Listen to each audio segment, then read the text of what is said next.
Saya mengundang Bapak Ibu untuk berdiri. Kita akan memulai kebaktian kita bernyanyi dari ujian kita nomor 413 yang berjudul Jaminan Mulia.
Minta Pak Apeng untuk pimpin kita dalam doa.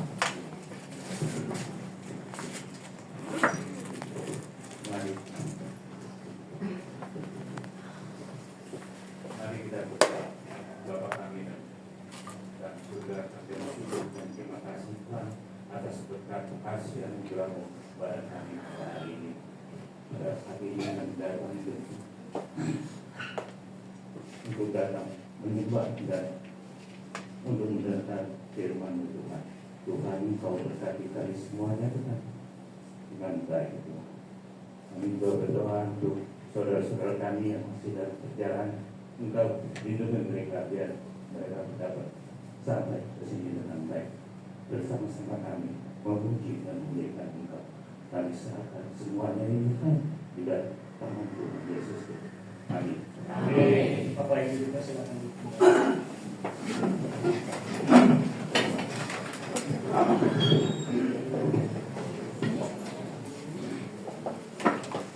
Baik, kita akan bernyanyi lagi dari buku ujian kita nomor 402, Melayani Rajaku. Nomor 402, Melayani Rajaku.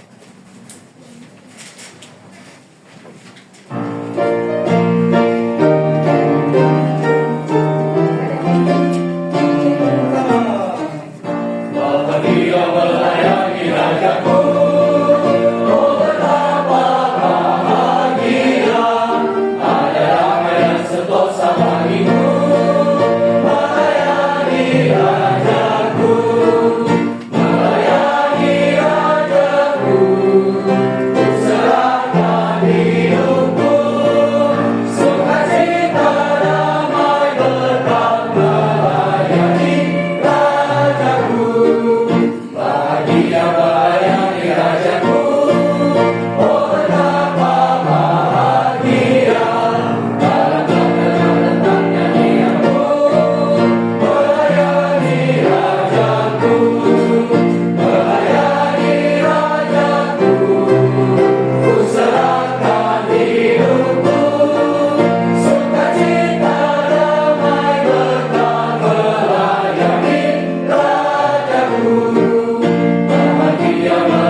Selamat pagi Bapak Ibu Saudara sekalian. Pagi.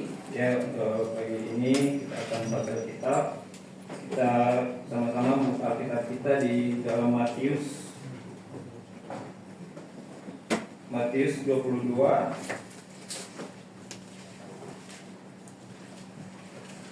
Matius 22 ayat 34 sampai ayat yang ke-46.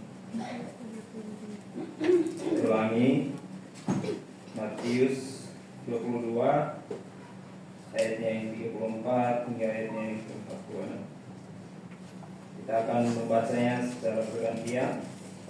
Saya ayat 34, Bapak Ibu Saudara sekalian 35, bergantian hingga ayatnya yang 46.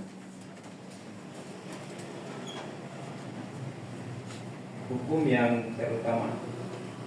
Yang 4, ketika orang-orang Farisi mendengar bahwa Yesus telah membuat orang-orang Saduki itu bungkam, berkumpullah mereka.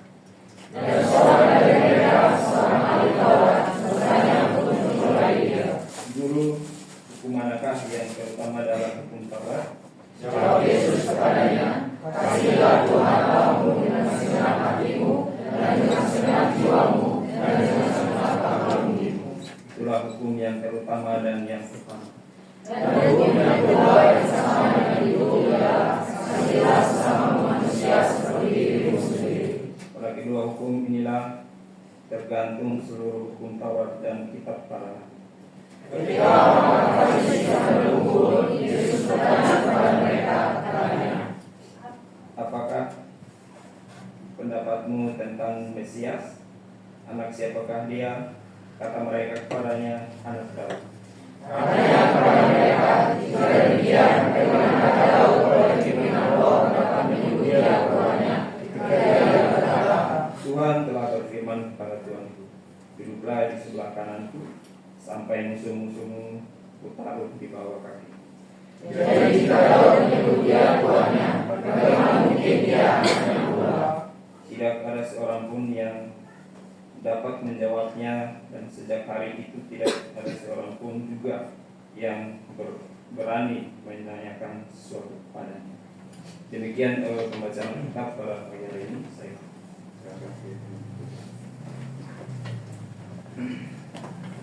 Baik, terima kasih atas pembacaan aturan oleh Pak Martin. Kita akan melanjutkan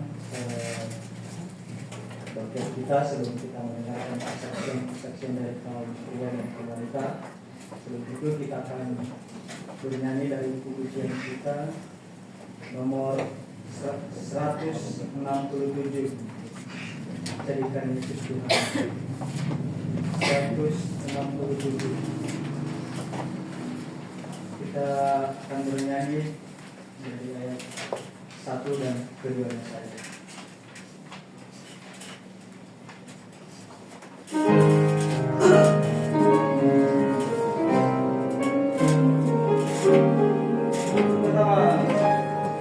Jika dosamu menjadi beban, jadikan Yesus Tuhanmu. Jika kau rindu kebahagiaan, jadikan Yesus Tuhanmu. Sadar, hilangkan bimbang, jangan tetap menentang. Buka hatimu sekarang, jadikan Yesus Tuhanmu. Jika berhasrat menghapus dosa, jadikan Yesus Tuhanmu.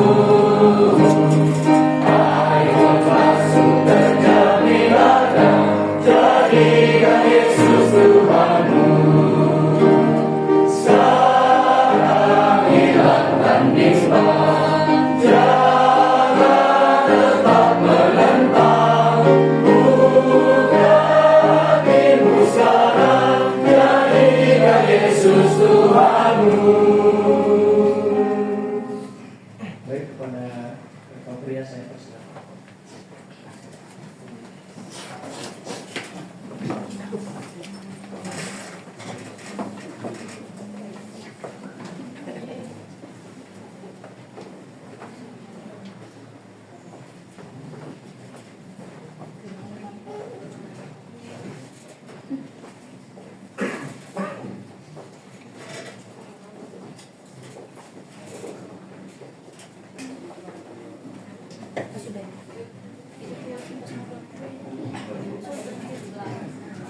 Baik, saya ucapkan selamat pagi untuk kita semuanya. Jadi pagi ini kami mau kesaksian pujian. Saya dan teman-teman mau nyanyi lagu dari nomor 413, judulnya Jaminan Mulia.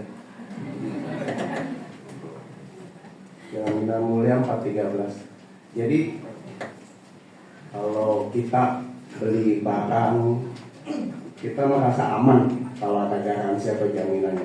Kalau beli lampu, mungkin garansinya setahun. Beli motor mungkin ya garansi rangka mesin mungkin 5-10 tahun.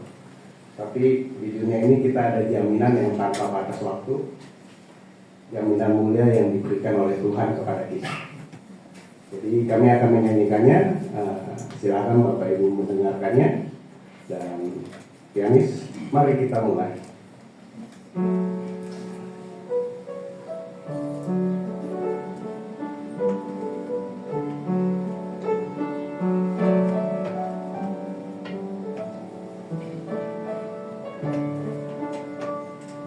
Jaminan mulia ku diberi karena Yesus milikku abadi, ahli warisnya yang ditebus dan yang dihasut darah kudus. Aku nyanyikan, aku sebar juru selamatku maha besar. Aku nyanyikan, aku sebar juru selamatku maha besar. Hilang dukaku, hilang keluh, aku serahkan hidupku penuh. Isikan malam warna gemar, amat kasihnya sungguh besar. Aku nyanyikan, aku sebar juru selamatku maha besar. Aku nyanyikan, aku sebar juru selamatku maha besar. Aku serahkan diri penuh dalam Tuhanku, hatiku teguh sambil menunggu di dunia ku dipenuhi kasih besar. Aku nyanyikan, aku sebar juru selamatku maha besar. Aku nyanyikan, aku sebar juru selamatku maha besar. Amin.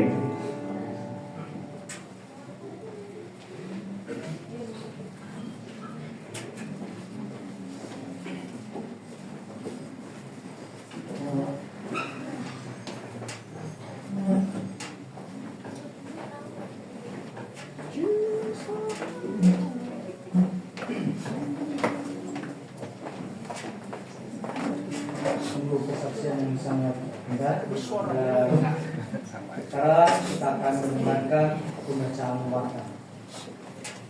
Ada yang bertugas di belakang. Pembacaan warta. Saudara.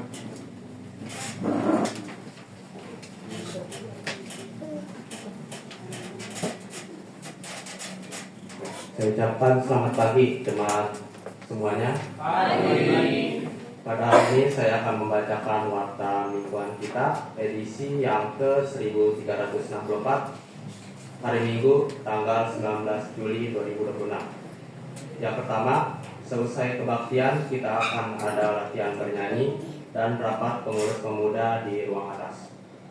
Yang kedua, hari Selasa tanggal 21 Juli 2026 pukul setengah 10 pagi kita akan melayani di Lapas Pemuda Tangerang. Bagi jemaat yang ingin ikut, silakan menulis namanya di grup WhatsApp jemaat. Yang ketiga, kebaktian pemuda akan diadakan pada hari Sabtu tanggal 25 Juli 2026 mulai pukul 18.30. Seluruh pemuda-pemudi diundang untuk mengikutinya. Yang keempat, hari ini yang menguraikan firman Tuhan adalah Evangelis Servanase. Atas pelayanannya kami mengucapkan terima kasih. Kiranya Tuhan memberkati dan membalaskan pelayanan Evangelis Servanase. Dan untuk jadwal pelayanan minggu depan tanggal 26 Juli 2026, pengkhotbah gembala jemaat, pemimpin nyanyi Bapak Marcel, pembaca Alkitab Bapak Tari Horan, pembaca warta Saudara Rafael, pemusik Ibu Aslina, petugas kolektor Bapak Tari Horan dan Saudara Andika, penerima tamu Saudari Rika, sound system Bapak Martir. Dan untuk artikel lainnya bisa dibaca di rumah masing-masing. Saya kembalikan kepada pemimpin 3. Baik, terima kasih atas pemeriksaan wartanya oleh saudara Peter. Kita akan melanjutkan kebaktian kita. Kita bernyanyi dari buku pujian kita nomor 167, ayatnya yang ketiga dan keempat. Setelah itu kita akan mendengarkan kesaksian dari kaum wanita.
Selamat pagi Bapak Ibu dan jemaat sekalian. Kami dari kaum wanita ini memberikan kesaksian pujian dari nomor 412. Ini jujur saya nggak janjian sama suami saya untuk nyanyi lagu sebelah-sebelahan ya. Tadi 413, kami dari 402. Judul lagunya Kalau Visiku. Ini merupakan salah satu lagu favorit saya dan juga menjadi sebuah pengingat ya bahwa dalam hidup ini tuh kita memerlukan sebuah visi untuk punya tujuan hidup. Nah, visi kita itu apa? Apakah Tuhan yang menjadi tujuan hidup kita ataupun hal-hal yang ada di dunia ini gitu. Dan silakan untuk menyaksikan kesaksian dari kami.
Baik, sungguh kesaksian yang sangat indah.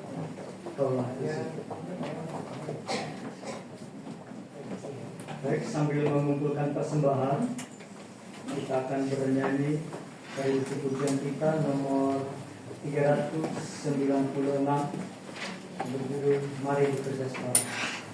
396.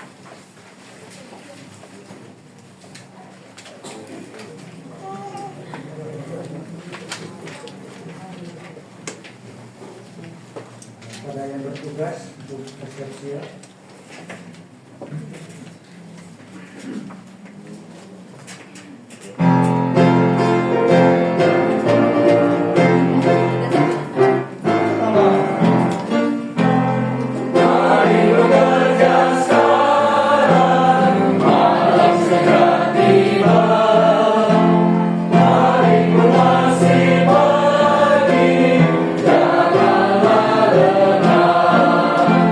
Telah lagi waktu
Tes.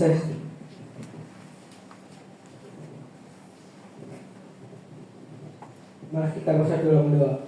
Bapa di surga, kami mengucap syukur Tuhan dan terima kasih atas penyertaan dan pimpinan Tuhan pada pagi ini, sehingga kami anak-anak-Mu bisa berkumpul kembali untuk memuji dan memuliakan nama-Mu. Dan baru saja ya Tuhan, kami mengumpulkan persembahan ya Tuhan, kiranya Tuhan berkati persembahan ini supaya bisa digunakan untuk kemuliaan nama-Mu. Dan sebentar kami akan mendengarkan kebenaran firman-Mu ya Tuhan. Tuhan tambahkan hikmat kepada evangelis servan supaya bisa menyampaikan sesuai atas dasar kebenaran firman-Mu ya Tuhan. Sehingga kami anak-anak-Mu tidak hanya menjadi pendengar, tapi kami menjadi pelaku firman-Mu ya Tuhan. Ini doa kami berdoa melalui anak-Mu, Tuhan Yesus, Tuhan Juru Selamat kami. Amin. Amin.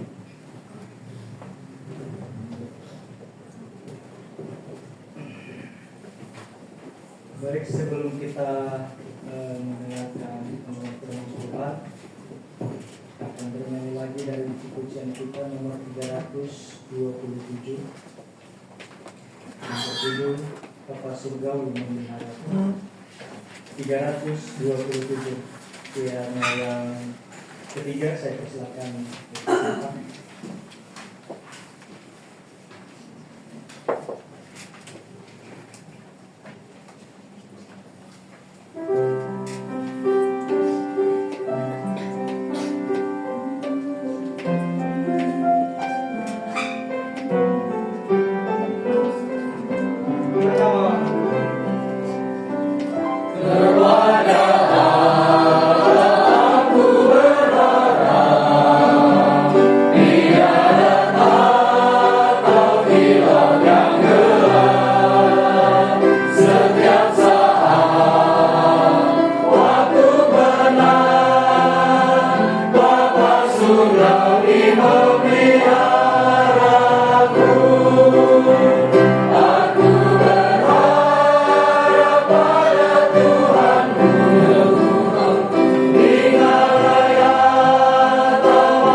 surgawi memeliharaku.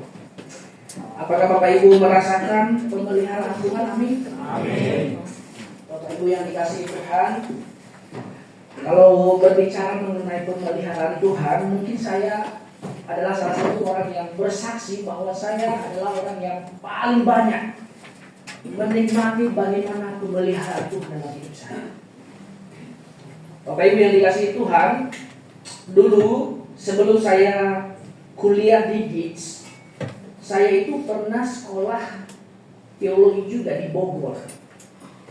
Saya 2 semester di sana, dan waktu itu saya digabungkan di dalam sebuah grup yang rata-rata isinya itu alumni GITS. Dan di dalam situ artikel Pak Suwento dikirim, dan saya baca terus. Akhirnya setelah baca, debat dengan salah satunya ini saudara Marius ini. Waktu itu Pak Triaman dulu yang paling banyak diskusi dengan saya di grup itu. Bapak Ibu yang dikasihi Tuhan, setiap diskusi saya nangis, kok beda. 6 bulan saya bergumul, dan pada akhirnya Tuhan pelihara, Tuhan tuntun ke sekolah yang benar. Jadi Bapak Ibu yang dikasihi Tuhan, jadi saya berharap kita di tempat ini merasakan bagaimana Tuhan memelihara kita. Dan hari ini saya mau ajak kita merenungkan firman Tuhan. Saya mau ajak kita merenungkan firman Tuhan yang terambil di dalam kitab Keluaran. Kita buka dalam kitab Keluaran, pasalnya yang ke-9. Pasalnya yang ke-9, ayatnya yang ke-13 sampai ayatnya yang ke-35. Karena ayatnya cukup panjang, saya bacakan untuk Bapak Ibu. Silakan perhatikan Alkitabnya masing-masing. Keluaran pasal 9 ayat 13 sampai ayatnya yang ke-35. LAI memberi judul di sini tulah ke-7, hujan es. Ayat 13, berfirmanlah Tuhan kepada Musa, bangunlah pagi-pagi dan berdirilah menantikan Firaun dan katakan kepadanya, beginilah firman Tuhan Allah orang Ibrani, biarkanlah umatku pergi supaya mereka beribadah kepadaku. Sebab sekali ini aku akan melepaskan segala tulahku terhadap engkau sendiri, terhadap pegawai-pegawaimu dan terhadap rakyatmu, dengan maksud supaya engkau mengetahui bahwa tidak ada yang seperti aku di seluruh bumi. Bukankah sudah lama aku dapat mengacungkan tanganku untuk membunuh engkau dan rakyatmu dengan penyakit sampar, sehingga engkau terhapus dari atas bumi? Akan tetapi inilah sebabnya aku membiarkan engkau hidup, yakni supaya memperlihatkan kepadamu kekuatanku dan supaya namaku dimasyhurkan di seluruh bumi. Engkau masih selalu mengalangi umatku, sehingga engkau tidak membiarkan mereka pergi. Sesungguhnya besok kira-kira waktu ini aku akan menurunkan hujan es yang sangat dahsyat, seperti yang belum pernah terjadi di Mesir sejak Mesir dijadikan sampai sekarang ini. Oleh sebab itu, ternakmu dan segala yang kau punyai di padang, suruhlah dibawa ke tempat yang aman. Semua orang dan segala hewan yang ada di padang dan tidak pulang berkumpul ke rumah akan ditimpa oleh hujan es itu sehingga mati. Maka siapa di antara para pegawai Firaun yang takut kepada firman Tuhan menyuruh hamba-hambanya serta ternaknya lari ke rumah, tetapi siapa yang tidak mengindahkan firman Tuhan meninggalkan hamba-hambanya serta ternaknya di padang. Berfirmanlah Tuhan kepada Musa, ulurkanlah tanganmu ke langit supaya hujan es turun di seluruh tanah Mesir, menimpa manusia dan binatang, dan menimpa tumbuh-tumbuhan di padang di tanah Mesir. Lalu Musa mengulurkan tongkatnya ke langit, maka Tuhan mengarahkan guru dan hujan es, dan api pun menyambar ke bumi, dan Tuhan menurunkan hujan es meliputi tanah Mesir. Dan turunlah hujan es beserta api yang berkilat-kilat di tengah-tengah hujan es itu, terlalu dahsyat, seperti yang belum pernah terjadi di seluruh negeri orang Mesir sejak mereka menjadi suatu bangsa. Hujan es itu menimpa binasa segala sesuatu yang ada di padang di seluruh tanah Mesir, dari manusia sampai binatang, juga segala tumbuh-tumbuhan di padang ditimpa binasa oleh hujan es itu. Hujan itu dan segala pohon di padang ditumbangkannya. Hanya di tanah Goshen, tempat kediaman orang Israel, tidak ada turun hujan es. Lalu Firaun menyuruh memanggil Musa dan Harun serta berkata kepada mereka, aku telah berdosa sekali. Tuhan itu yang benar, tetapi aku dan rakyatku yang bersalah. Berdoalah kepada Tuhan, guru yang sangat dahsyat dan hujan es itu sudah cukup. maka aku akan membiarkan kamu pergi. Tidak usah kamu tinggal lebih lama lagi. Dan berkatalah Musa kepadanya, sekeluar aku dari kota ini, aku akan mengembangkan tanganku kepada Tuhan. Guru akan berhenti dan hujan es tidak akan turun lagi, supaya kamu mengetahui bahwa bumi adalah milik Tuhan. Tetapi tentang engkau dan para pegawaimu, aku tahu bahwa kamu belum takut kepada Tuhan Allah. Tanaman rami dan jelai telah tertimpa binasa, sebab jelai itu sedang berbulir dan rami itu sedang berbunga. Tetapi gandum dan sekoi tidak tertimpa binasa, sebab belum lagi musimnya. Lalu keluarlah Musa dari kota itu meninggalkan Firaun.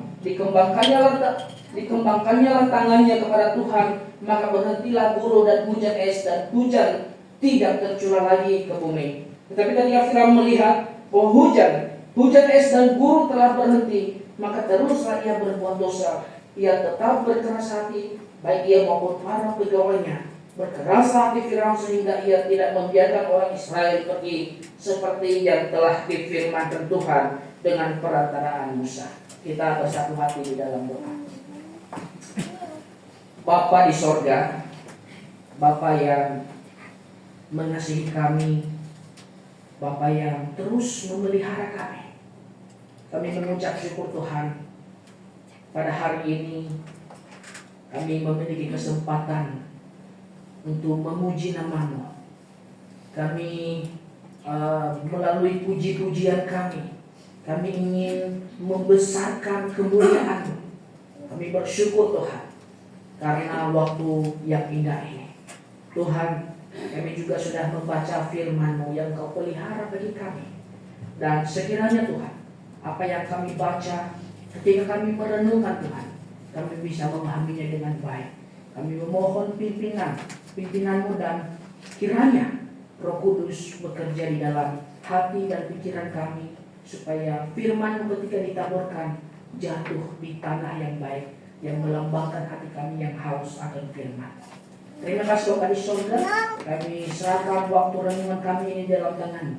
Kami berdoa dan mengucap syukur hanya di dalam nama Tuhan kami Yesus Kristus. Amin.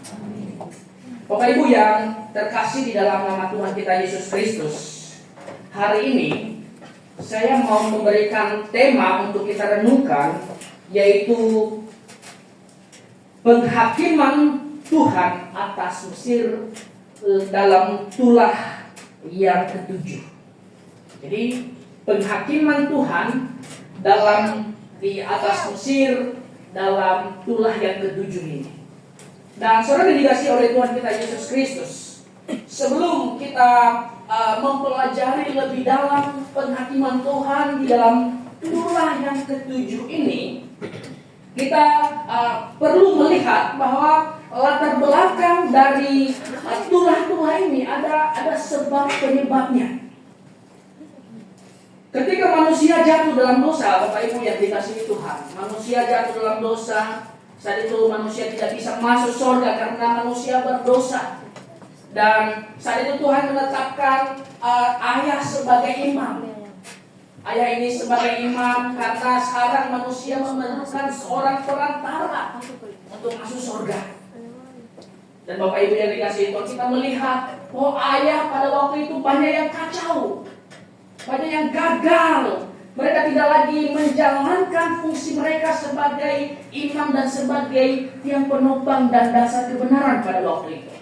Sehingga pada akhirnya Tuhan menetapkan mendirikan sebuah bangsa yang dimulai dari keturunan Abraham. Bapak Ibu yang dikasihi oleh Tuhan kita Yesus Kristus. Dan ketika Tuhan berjanji kepada Abraham bahwa keturunannya nanti akan menjadi suatu bangsa, tapi sebelum mereka menjadi suatu bangsa, keturunan Abraham ini nantinya katanya akan diperbudak selama 400 tahun di Mesir. Sebenarnya kalau Bapak Ibu baca Alkitab, dikatakan itu di dalam Kisah Para Rasul 430 tahun. Jadi, tetapi di dalam Keluaran ini dikatakan 400 tahun. Jadi ada perbedaan di situ, dan itu bukan sesuatu yang menjadi sesuatu yang bertentangan. Hanya saja Kisah Para Rasul itu ada penekanannya tersendiri. Dan Bapak Ibu yang dikasihi oleh Tuhan kita Yesus Kristus. Jadi orang Israel ini masuk di Mesir. Mereka diperbudak, Bapak Ibu yang dikasihi Tuhan. Dan ketika mereka diperbudak, mereka berteriak kepada Tuhan. Mereka memohon kasih karunia Tuhan. Dan saat itulah Tuhan mengutus Musa untuk membebaskan mereka. Tuhan mengutus Musa membebaskan mereka. Dan Musa ini adalah tipologi dari Kristus. Tipologi di mana Kristus juga itu membebaskan kita dari dosa. Mesir itu tipologi dari dosa, Bapak Ibu yang dikasihi Tuhan. Dan saudara dikasihi oleh Tuhan kita Yesus Kristus. Ketika Musa ingin membawa orang Israel ini keluar dari Mesir, apa yang terjadi? Apa yang terjadi itu Firaun itu berkeras hati. Firaun tidak ingin membebaskan bangsa Israel dari perbudakan itu. Sehingga Tuhan mencurahkan berbagai tulah penghakiman di atas bangsa Mesir. Bapak Ibu yang dikasihi oleh Tuhan kita Yesus Kristus. Dan kita melihat di dalam perikop yang kita baca tadi, ada beberapa tujuan dari tulah-tulah yang diberikan. Tujuan tulah-tulah ini diberikan untuk menunjukkan kemuliaan Tuhan kepada orang Mesir. Itu tujuannya, Bapak Ibu yang dikasihi Tuhan. Selain itu tujuannya untuk membebaskan orang Israel dari perbudakan. Tujuannya untuk menghancurkan iman orang Israel yang sudah terkontaminasi dengan iman orang Mesir. Bayangkan 400 tahun di Mesir dan mereka melihat bagaimana penyembahan, bagaimana orang-orang Mesir menyembah dewa-dewi mereka. Dan mungkin ada di antara orang Israel yang imannya sudah mulai terkontaminasi.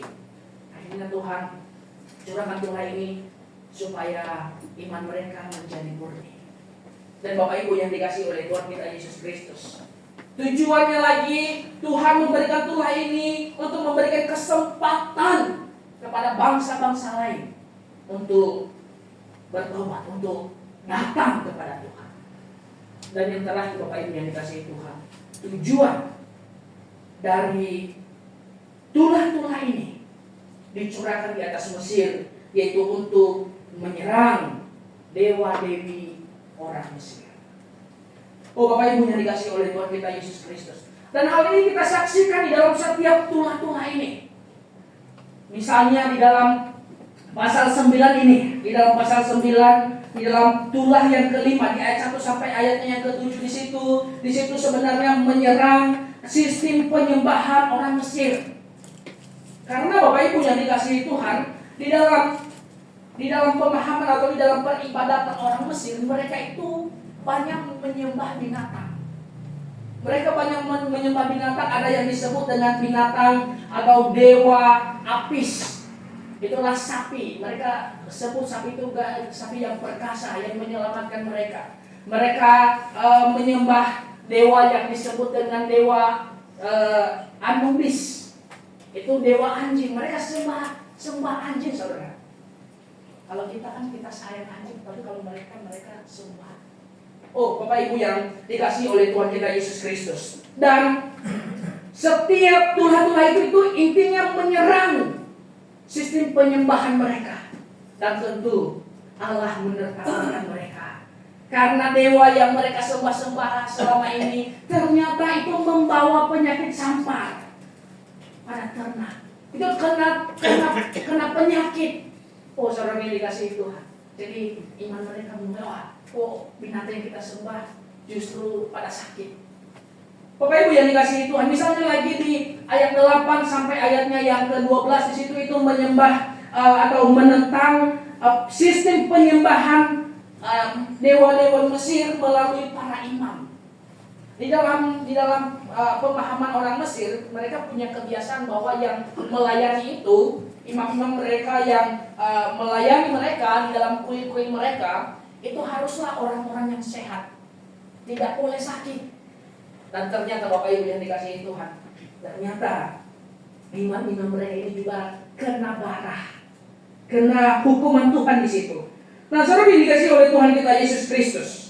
Dan di dalam perikop yang kita baca tadi, kita melihat penghakiman Tuhan di situ menyerang dewa atau dewi Isis orang Mesir.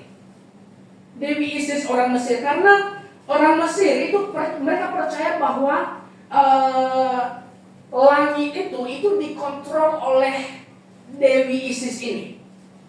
Jadi langit itu kata mereka dikontrol oleh Dewi Isis ini, dan Dewi Isis ini begitu mereka hormati, saudara. Banyak kuil-kuil yang pusatnya penyembahan untuk Dewi Isis ini. Dan mereka punya kepercayaan bahwa sungai Nil itu katanya itu adalah air mata Dewi Isis ini. Bapak Ibu yang dikasihi oleh Tuhan kita Yesus Kristus. Dan ternyata saudara, ternyata Dewi Isis yang mereka agung-agungkan selama ini itu tidak berkuasa atas wilayahnya di kota Mesir, di bangsa Mesir.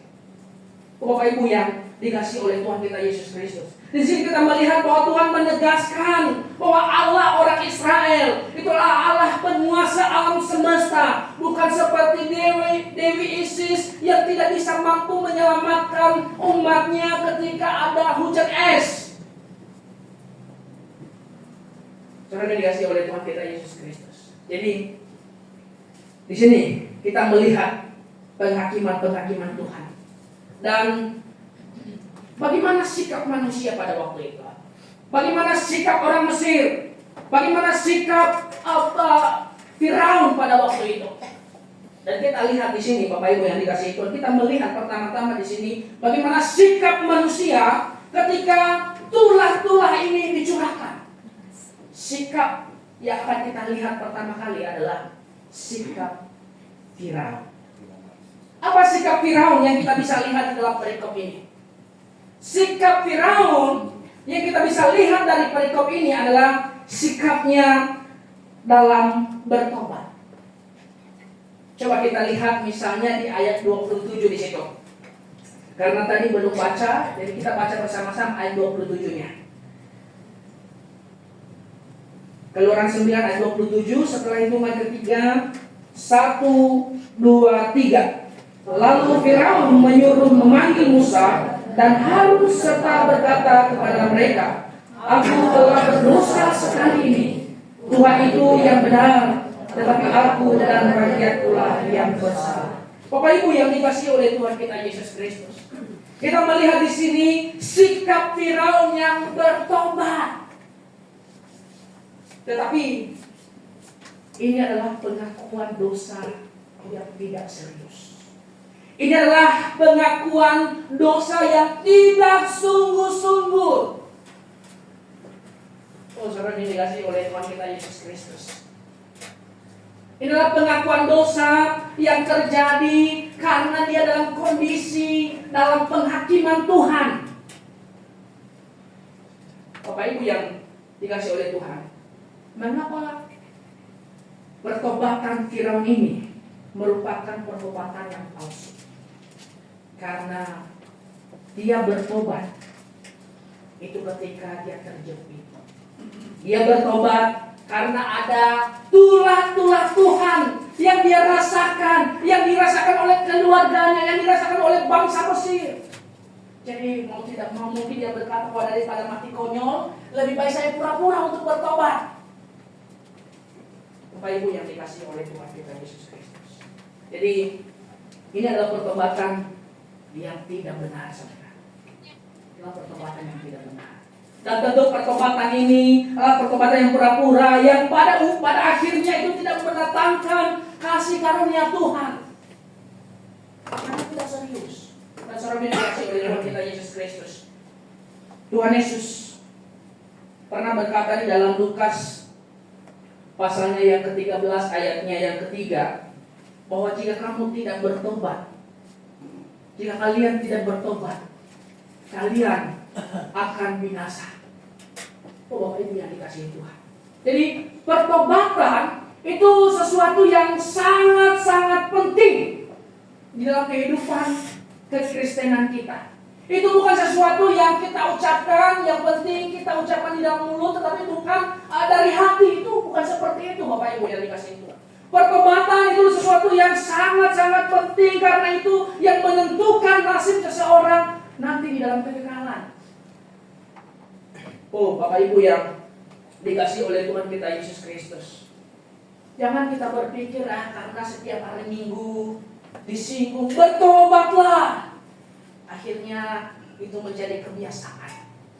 Ya ini kan saya sudah sering dengar, ya udah itu aja, itu terus. Oh Bapak Ibu yang dikasih Tuhan, ini sikap-sikap yang tidak benar saudara. Ini adalah sikap-sikap yang pada akhirnya menganggap bahwa pertobatan itu sesuatu yang tidak penting. Bapak Ibu yang dikasih oleh Tuhan kita Yesus Kristus. Jadi kenapa pertobatan Firaun ini berbahaya? Saya katakan bahwa pertobatan Firaun di sini inilah pertobatan yang berbahaya, saudara. Kenapa? Karena pertobatan Firaun itu tidak disertai dengan keseriusan dan tidak disertai dengan percaya. Oh Bapak Ibu yang dikasih oleh Tuhan kita Yesus Kristus. Hari ini banyak gereja yang tidak lagi menyerukan pertobatan. Wah banyak hari ini itu. Kita saksikan di mana-mana. Saya cerita tadi, kalau saya pernah sekolah di STT saya, di STT dulu di Bogor, dan di isi gereja itu tidak pernah menyinggung untuk mengajak jemaatnya bertobatlah. Oh Bapak Ibu yang dikasih Tuhan, yang mereka agung-agungkan, percaya saja. Mereka takut memberitakan pertobatan karena kalau memberitakan pertobatan itu bisa membuat gereja menjadi sepi.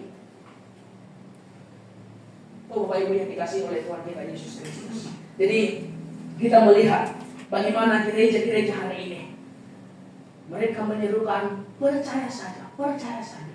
Sedangkan Alkitab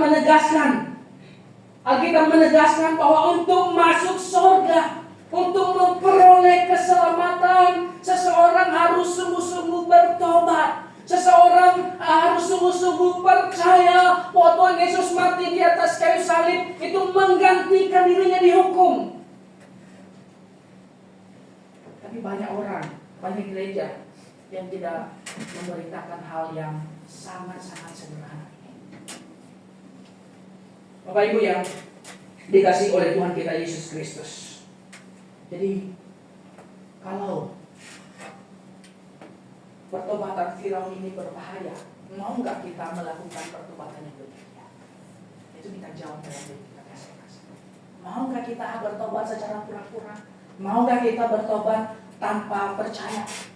Itu kita jawab dalam diri kita. Bapak Ibu yang dikasih oleh Tuhan kita Yesus Kristus. Itu yang pertama. Kenapa pertobatan Firaun ini sangat berbahaya?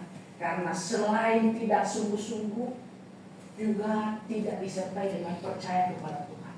Tuhan mendatangkan berbagai tulah dan yang melihat keajaiban bagaimana Tuhan mencurahkan tulah-tulahnya. Dia melihat bahwa Firaun melihat bahwa ini Tuhan, ini bukan Tuhan yang sembarangan. Tapi Firaun berkeras hati tidak mau percaya kepada Tuhan. Bapak Ibu yang dikasihi Tuhan, selain bahwa Firaun bertobat tanpa sungguh-sungguh, tanpa percaya kepada Tuhan, pertobatannya ini juga sangat berbahaya. Kenapa? Karena tidak disertai dengan pengertian yang benar. Tidak disertai dengan pengertian yang benar. Bapak Ibu yang dikasihi Tuhan, harusnya semua orang itu melakukan segala sesuatu itu disertai dengan pengertian yang benar. Dan Firaun tidak melakukan demikian. Dia bertobat, dia tidak menyadari bahwa dirinya orang berdosa, dia tidak menyadari bahwa dia memerlukan juru selamat. Oh, Bapak Ibu yang dikasihi Tuhan, intinya dia bertobat saja supaya tulah hujan es ini berhenti, saudara.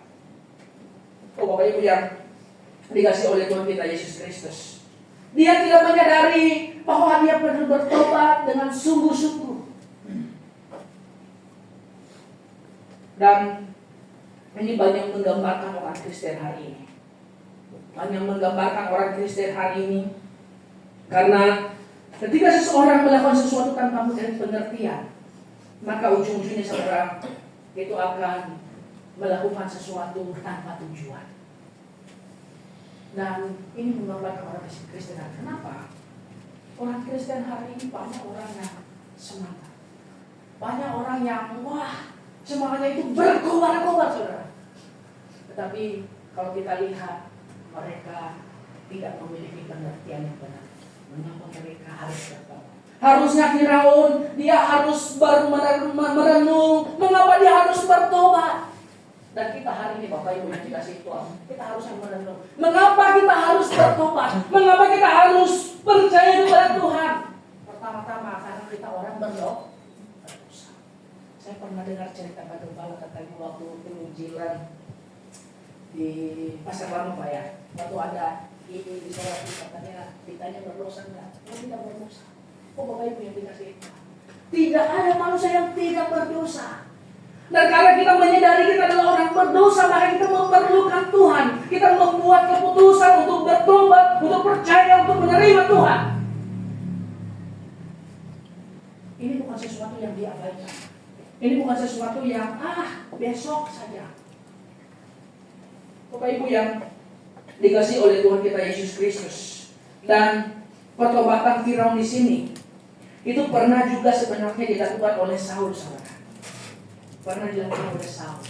Di dalam kitab 1 Samuel pasal 15 ayat 1 sampai 34 di situ diceritakan bagaimana Tuhan memerintahkan Samuel untuk menyampaikan kepada Saul bahwa kalau dia berperang nanti melawan orang Amalek, dia harus menghabisi mereka semua dan jangan mengambil harta benda mereka. Tapi Saul mungkin kata, wah ini dombanya cakep-cakep ini. Akhirnya dia bawa saudara yang dikasih Tuhan. Dan kita melihat, kalau Bapak Ibu bisa baca nanti, ternyata Tuhan marah. Dan Saul berkata kepada Samuel, saya berdosa, saudara. Tapi setelah itu, dia melakukan kesalahan. Dia tidak sungguh-sungguh bertobat. Dia tidak mengingatkan perintah Tuhan. Bapak Ibu yang dikasih oleh Tuhan kita Yesus Kristus. Jadi Tuhan itu merindukan, menginginkan pertobatan yang sungguh-sungguh. Ada cerita, ini bukan cerita yang real, tapi ini cerita katanya bahwa ada seorang jenderal katanya itu melakukan inspeksi di dalam sebuah tahanan. Dan seorang jenderal ini katanya dia bertanya kepada para narapidana di situ, kenapa kamu ada di sini? Yang satu berkata, wah saya ada di sini karena saya dijebak. Terus dia bertanya lagi, jenderal ini bertanya lagi kepada narapidana yang lain, kenapa kamu bisa ada di sini? Dia bertanya bahwa polisi lah yang membuat saya masuk ke sini. Demikian terus sampai beberapa orang, saudara. Dan pada intinya mereka memberikan jawaban yang hampir sama yang membuat bahwa mereka tidak merasa bersalah. Tapi katanya terakhir katanya dia datang kepada salah seorang di situ narapidana di situ dan jenderal ini bertanya, kenapa kamu ada di sini? Dan narapidana yang satu ini berbeda jawabannya. Dia berkata, saya ada di sini, saya benar-benar menyesal, saya pantas ada di sini karena perbuatan saya. Bapak Ibu yang dikasihi Tuhan, kalau seandainya itu kita lakukan di hadapan Tuhan kita, bahwa Tuhan, saya ini orang berdosa, saya ini patut binasa, saya ini patut berakhir dalam kekekalan yang penuh dengan kengerian. Tapi sekarang Tuhan, saya sungguh-sungguh percaya kepada Engkau. Bapak Ibu yang dikasihi oleh Tuhan kita Yesus Kristus, maka Tuhan merindukan hal itu. Tuhan mengindahkan pengakuan yang demikian. Bapak Ibu yang dikasihi oleh Tuhan kita Yesus Kristus. Jadi untuk keselamatan kita, seseorang harus bertobat dengan sungguh-sungguh dan percaya dengan sungguh-sungguh. Tapi Bapak Ibu yang dikasihi Tuhan, bagaimana dengan kita setelah diselamatkan? Mungkin ini ya, mungkin kita melakukan sesuatu hal yang menyakiti hati Tuhan.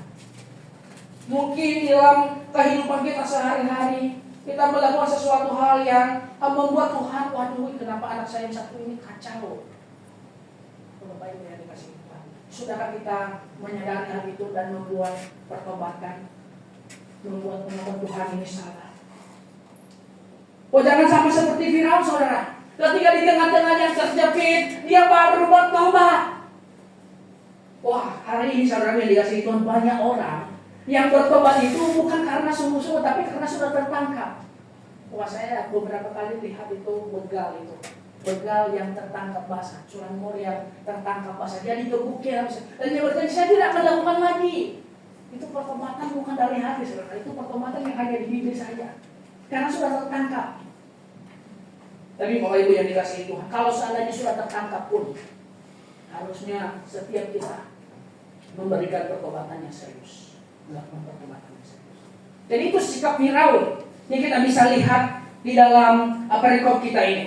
Sikap Firaun yang kita lihat di sini bahwa sikapnya yang bertobat itu sikapnya itu pura-pura, palsu, pertobatan palsu. Yang kedua, Bapak Ibu yang dikasihi Tuhan, yang kita bisa lihat dari perikop ini, sikap Firaun yang kedua yaitu sikap menyalahgunakan kasih karunia Tuhan. Nah, ini sikap yang kedua dari Firaun di sini, yaitu sikap menyalahgunakan kasih karunia Tuhan. Perikop yang barusan kita baca ini, saudara, biasanya kelompok Calvinisme itu sering berkata bahwa Firaun mengeraskan hatinya itu karena Tuhan sudah menentukan dia sejak kekalan untuk melawan Tuhan, untuk mengeraskan hatinya. Mereka sering memakai perikop-perikop ini. Tapi kita katakan kalau seandainya Tuhan sudah mengeraskan, menentukan Firaun untuk binasa di dalam tulah ini, kenapa juga Tuhan menghukum mereka begitu? Kalau seandainya Tuhan yang menyebabkan Firaun mengeraskan hati. Dan Bapak Ibu yang dikasihi oleh Tuhan kita Yesus Kristus. Dan kalau kita lihat teks-teks Alkitab, justru kita melihat bahwa tulah pertama sampai tulah kelima Firaun sebenarnya yang mengeraskan hati. Tapi tulah yang ke-6 sampai yang ke-10 Firaun Tuhan yang langsung mengeraskan hati. Dan Bapak Ibu yang dikasihi Tuhan, baru setelah Tuhan yang keraskan hati Firaun itu pun Tuhan masih memberikan kasih karunia. Tuhan masih memberikan kesempatan bagi Firaun. Dari mana kita tahu bahwa Tuhan masih memberikan kesempatan kepada Firaun ini, tapi Firaun menyia-nyiakan kesempatan ini? Kita tahu, saudara yang dikasihi Tuhan, bahwa ketika tulah ini dijatuhkan di atas Mesir, itu tulah-tulah ini itu dibagi 4 kelompok. Jadi tulah pertama sampai tulah ketiga itu satu kelompok. Tulah keempat sampai tulah ke-6 itu 2 kelompok kedua. Tulah ke-7 sampai tulah yang ke-9 itu kelompok ketiga, dan tulah yang ke-10 itu dijadikan satu kelompok, satu grup itu. Dan Bapak Ibu yang dikasihi Tuhan, setiap tulah pertama dari grup ini, yaitu grup pertama, tulah pertamanya itu tulah pertama, kemudian grup kedua, tulah pertamanya itu tulah keempat, tulah grup ketiga, tulah pertamanya itu tulah ke-7. Itu saudara yang dikasihi Tuhan, itu kalau kita lihat di sini, itu diberikan pembagian, dan setiap grup itu diberikan penekanan atau peringatan terlebih dahulu. Jadi setiap tulah yang pertama dari tiap-tiap grup dijatuhkan di Mesir, Tuhan itu memberikan peringatan kepada Firaun terlebih dahulu di Sungai Nil. Mungkin kita bertanya, ngapain Firaun di Sungai Nil di pagi hari? Itu kalau kita baca tadi di ayat 13 di situ, bahwa katanya Tuhan menyuruh Musa untuk pergi ke Sungai Nil di situ, saudara. Kenapa? Karena ternyata ada beberapa orang yang berkata bahwa di Sungai Nil itu Firaun datang pagi-pagi di situ karena ada hubungannya dengan penyembahan dewa-dewi mereka. Dan Bapak Ibu yang dikasihi oleh Tuhan kita Yesus Kristus, jadi itu grup pertama.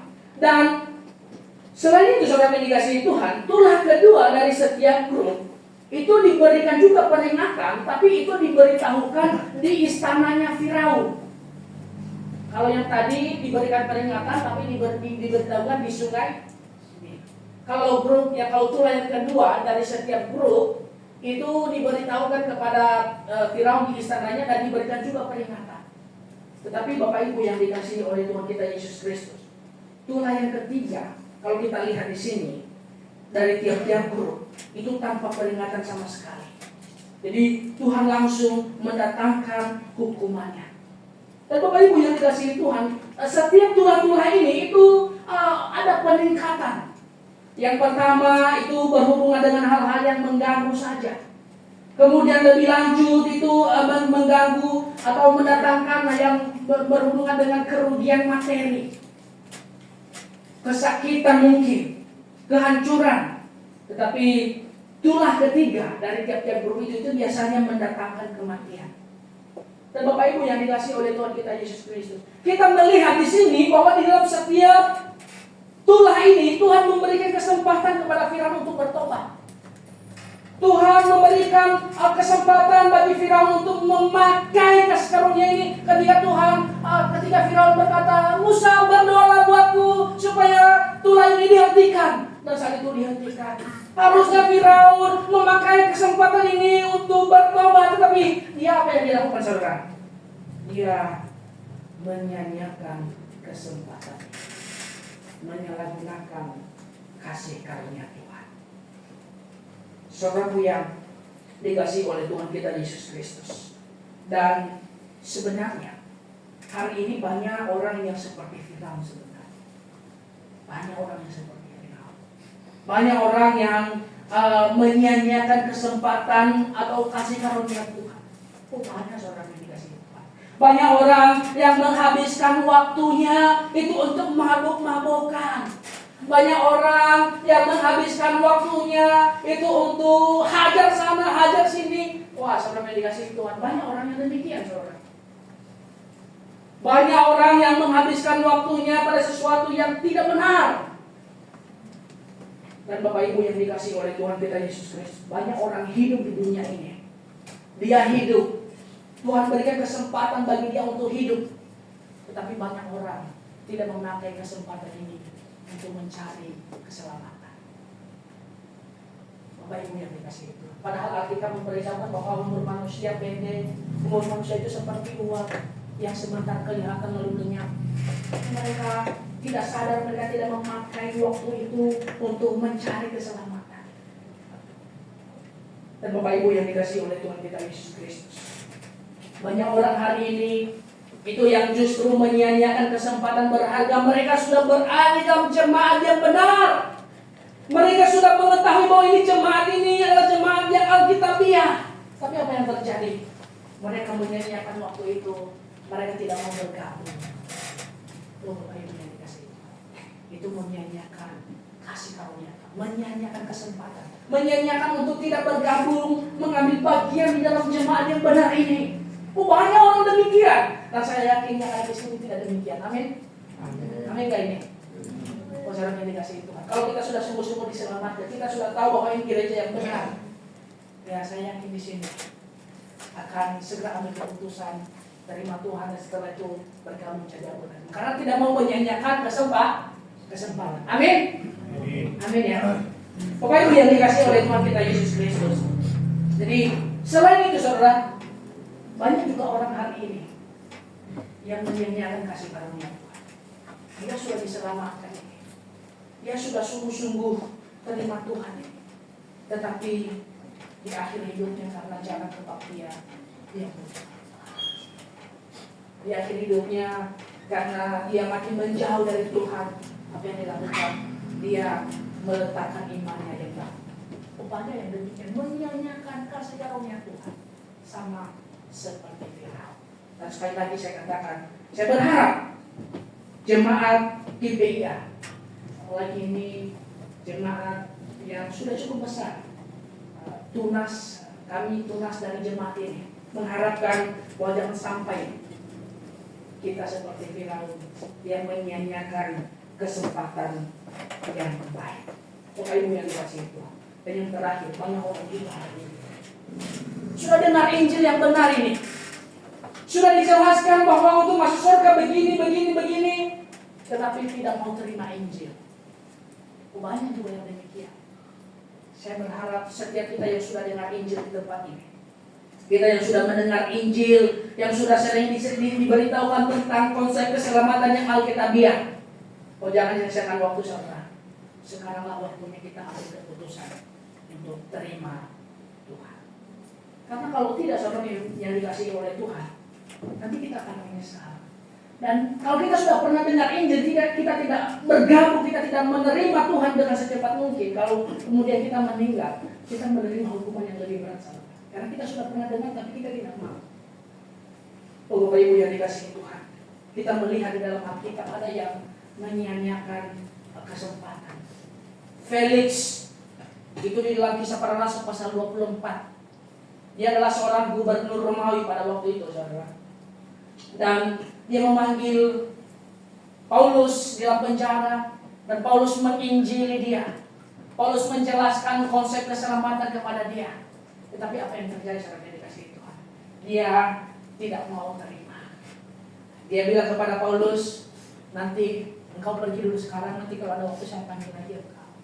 Oh Bapak Ibu yang dikasih oleh Tuhan kita Yesus Kristus. Jadi Felix ini menyanyikan kasih karunia Tuhan, menyanyikan kesempatan, dan Tuhan nanti di akhirat Tuhan akan bilang, "Hei Felix, sebenarnya kamu ini hampir-hampir masuk surga loh, hampir saja. Tapi karena engkau tidak menundukkan egomu, karena engkau tidak segera mengambil keputusan untuk terima aku, maka engkau akan berakhir dalam kebinasaan."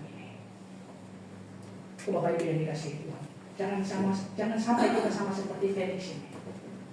Bapak Ibu yang dikasihi oleh Tuhan kita Yesus Kristus, nanti di hadapan Tuhan akan berkata, "Hei," misalnya contoh saya nggak mau ngasih contoh.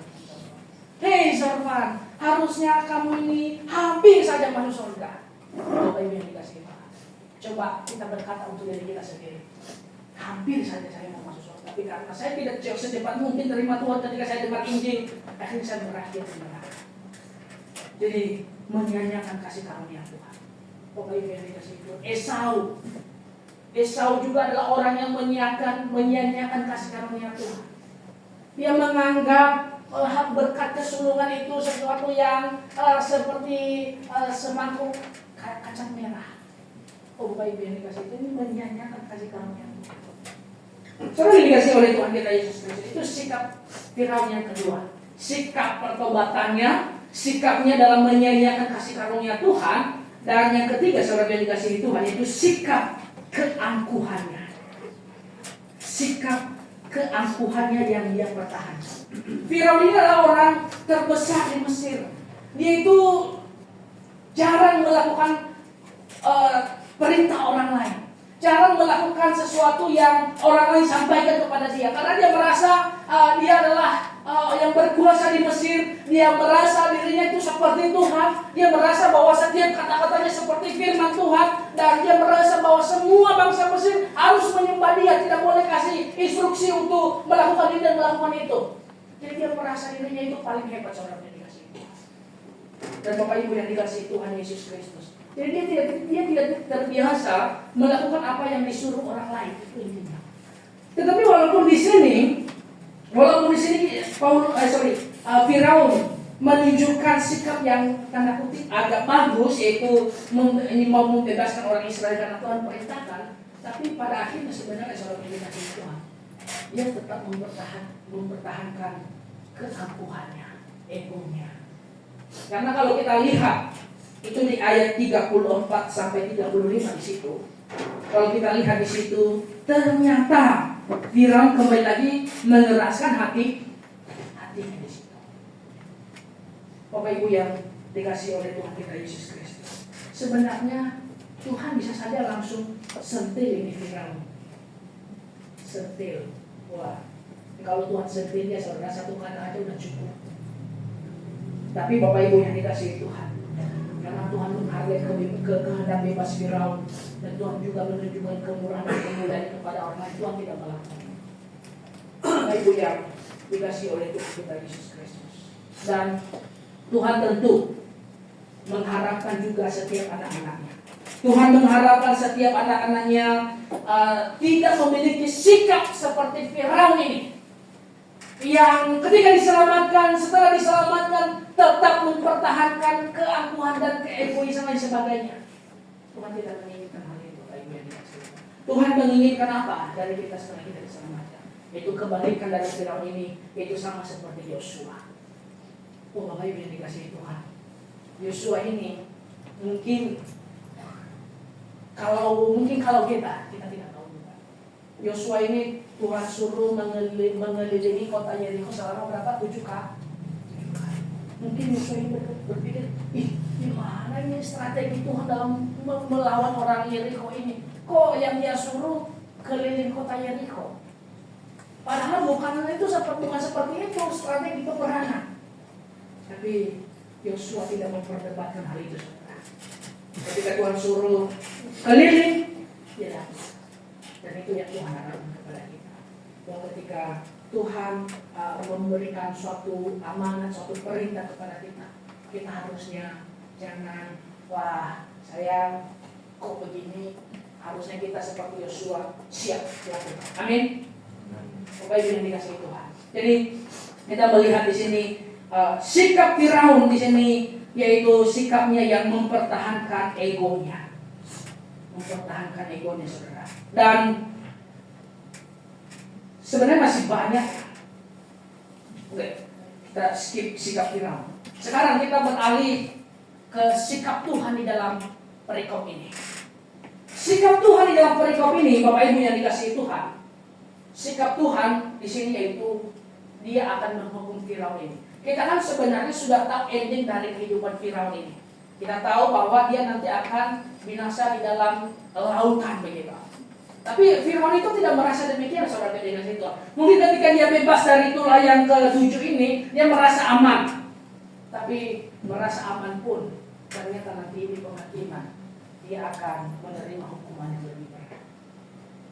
Jadi Tuhan akan menghukum Firaun ini seberat-beratnya. Kenapa seberat-beratnya? Karena ini orang udah tahu bagaimana pekerjaan Tuhan yang Tuhan tuh curahkan di Mesir, tapi ini tetap tidak mau percaya Tuhan. Tuhan akan menghukum dia. Dan Bapak Ibu yang dikasihi oleh Tuhan kita Yesus Kristus. Jadi berkali-kali Tuhan memberikan kesempatan dan berkali-kali itu juga dia menolak. Jadi kita melihat sikap Tuhan di situ. Sikap Tuhan kepada Firaun bahwa dia akan menghukum setiap orang yang tidak bertobat kepada dia, yang tidak sungguh-sungguh beriman kepada Tuhan. Dan Tuhan akan menghukum setiap orang yang menyia-nyiakan kasih karunia Tuhan. Oh, Bapak Ibu yang dikasihi Tuhan. Yang ketiga yang kedua sikap Tuhan di sini yang kita bisa lihat yaitu sikapnya dalam memberikan belas kasihan. Itu ada di ayatnya yang ke-20 dan 21. Tuhan berfirman kepada Musa, dia katakan bahwa sampaikan kepada Firaun dan pegawai-pegawainya kalau mereka mau mendengarkan perintah Tuhan, jangan mereka sampai ke padang dan lain sebagainya. Dan kalau mereka tidak keluar, maka mereka akan selamat, katanya di situ. Jadi Tuhan masih memberikan juga belas kasihan. Hari ini kepada kita Tuhan juga masih memberikan kesempatan kepada kita belas kasihan. Mau kita menerima belas kasihan itu tergantung pribadi. Kalau di konteks ini itu tergantung kepada pribadi para pegawai Mesir saat itu, pegawai Firaun. Dan hari ini keselamatan itu diberikan kepada kita, ditawarkan kepada kita, dan itu kita yang menentukan apakah kita mau menerima atau tidak. Itu sikap Tuhan saudara yang dikasihi. Sikap Tuhan yang terakhir yang kita bisa lihat di sini yaitu dalam cara membedakan umatnya dari pemukul. Kalau kita lihat, kita baca ayat 26, Bapak Ibu yang dikasihi Tuhan. Nah, ini bagus untuk kita baca ini. Ayat 26. Setelah hitungan ketiga, Keluaran 9 26, 1, 2, 3. Hanya di tanah Gosyen, tempat kediaman orang Israel, tidak ada turun hujan es. Jadi Bapak Ibu yang dikasihi oleh Tuhan kita Yesus Kristus, inilah penghiburan. Ini penghiburan kepada orang-orang yang beriman kepada Dia. Inilah penghiburan kepada umatnya, bahwa ketika Tuhan menghukum orang fasik, umatnya tidak ikut di dalamnya. Bapak Ibu yang dikasihi oleh Tuhan. Jadi tanah Gosyen ini adalah tanah di mana orang Israel ini ditaruh pada waktu itu ketika Yakub masuk Mesir. Tuhan Yusuf memilih suatu tempat bagi mereka itu tanah Gosyen ini. Dan saking Tuhan turunkan berbagai tulah, tapi ini tempat Gosyen ini tidak kena tulah, saudara. Tidak kena tulah. Jadi Tuhan dalam penghakimannya membedakan yang dihakimi dan membedakan mana umatnya. Pertanyaannya untuk kita mau dalam kelompok yang mana? Kelompok umat Tuhan atau bukan? Bapak Ibu yang dikasih oleh Tuhan Yesus Kristus, di dalam tribulasi nanti, sebelum masa tribulasi, umatnya hari ini, jemaatnya yang sudah sungguh-sungguh beriman kepada Dia, itu Dia angkat ke surga. Dia angkat ke surga untuk membebaskan umatnya ini dari penghakiman di masa tribulasi. Jadi Tuhan tahu memperlakukan umatnya. Itu artinya kembali kepada nyanyian kita terakhir tadi, itu Tuhan memelihara. Bapak Ibu yang dikasih oleh Tuhan kita Yesus Kristus, 2 Petrus menceritakan kepada kita bahwa Lot adalah orang benar, dan ketika Sodom dan Gomora dihancurkan, satu-satunya orang benar di situ Tuhan bawa keluar. Bapak Ibu yang dikasih oleh Tuhan kita Yesus Kristus, dan untuk hal ini kita memerlukan iman. Orang Israel kalau tidak mau masuk dalam penghakiman ini, mereka harus memerlukan iman.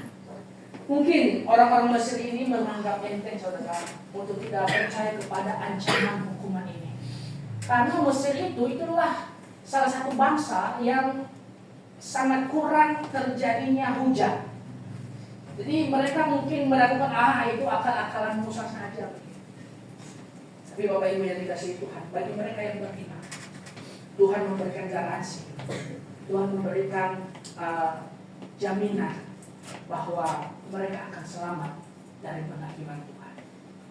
Pertanyaannya sekali lagi bagi kita mau di dalam barisan yang mana? Mau di dalam penghakiman Tuhan, atau kita yang menjadi umat Tuhan? Dan itu dimulai dengan ketika Anda sungguh-sungguh menerima Tuhan, gabung menjadi anggota jemaat dan hidup sesuai dengan kehendak Tuhan. Amin. Sekiranya firman Tuhan ini menguatkan kita di dalam kehidupan kita sehari-hari, dan saya kembali kepada agama sekalian juga menutup di dalam doa.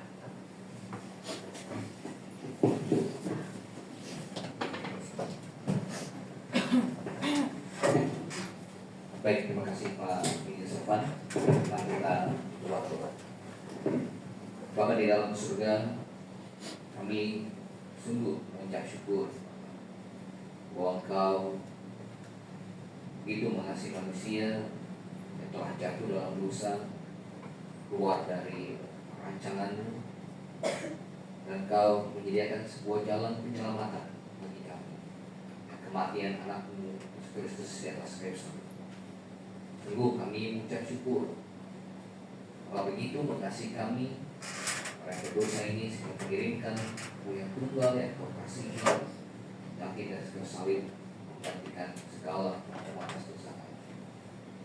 Tuhan, kiranya kami semua yang hadir di tempat ini, yang telah mendengar, telah banyak kali mendengar, tidak menyanyiakan akan kasih karunia yang Kau berikan kepada kami, tawarkan kepada kami, ataupun yang hari ini bersama-sama dengan kami karena satu dan lain hal percaya dan kebetulan Engkau mengizinkan mereka mendengar akan Injil keselamatan, berita keselamatan. Kiranya hal itu tidak berlalu dengan sia-sia. Bapa di dalam surga, kami menyerahkan hidup percaya kami ke dalam tangan-Mu.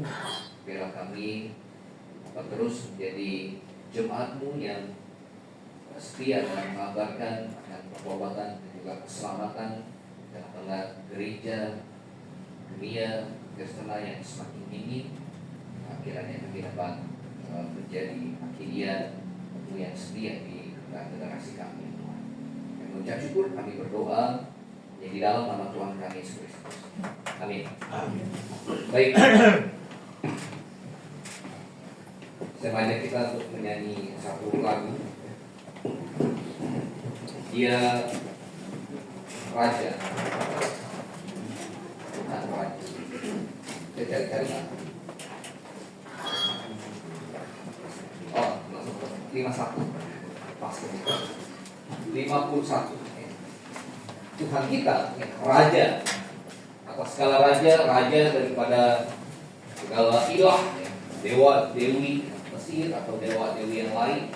Dia satu-satunya Tuhan, satu-satunya Allah, Raja segala.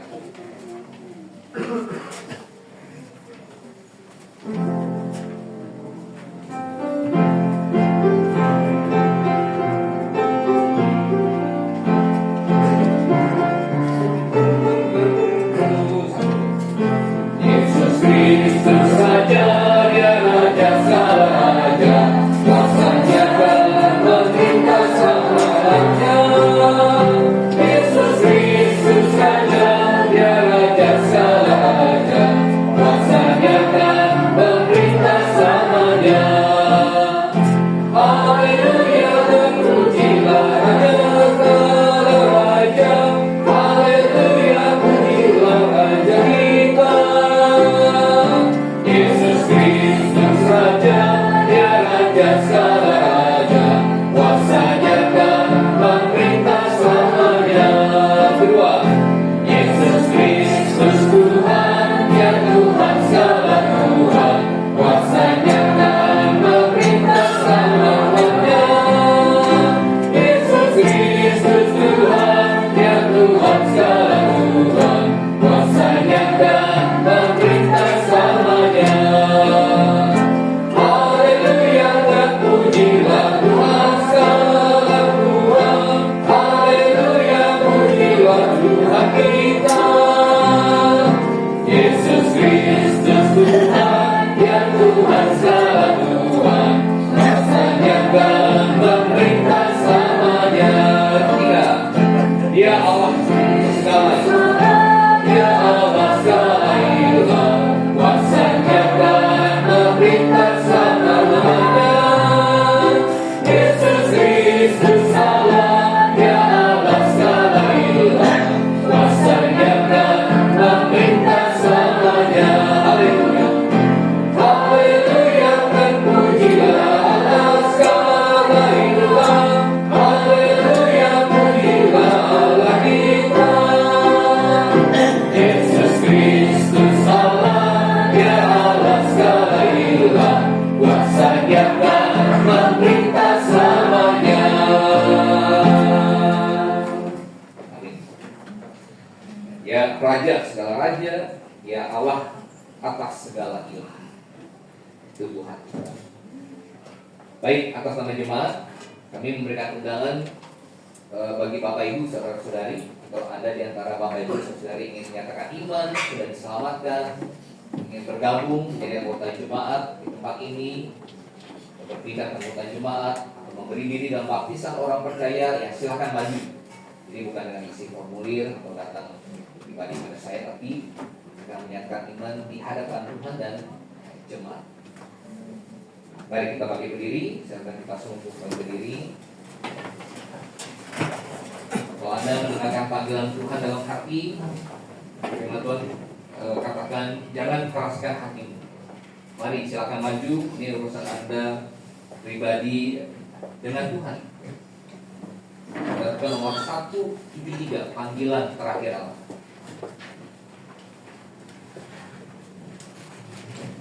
Dan keraskan hati, karena jangan sampai seperti Firaun, ya, dia keraskan hatinya terus. Kemudian akhirnya Tuhan mengeraskan hatinya. Jadi jangan keraskan hati. Anda dengarkan panggilan Tuhan dalam hati, ya, mari. Ya.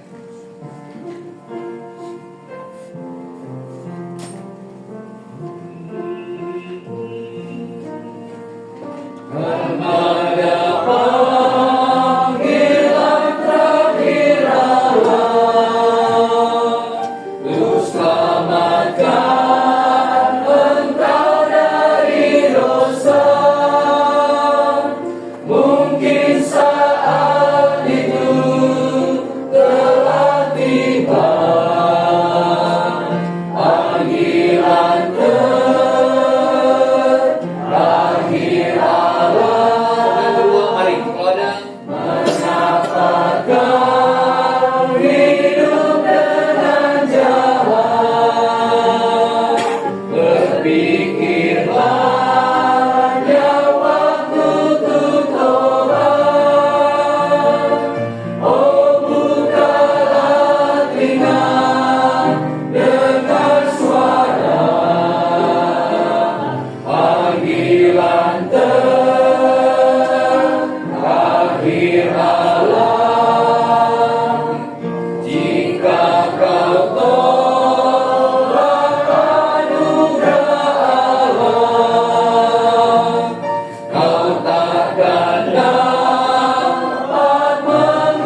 saya maju untuk menyatakan bergabung.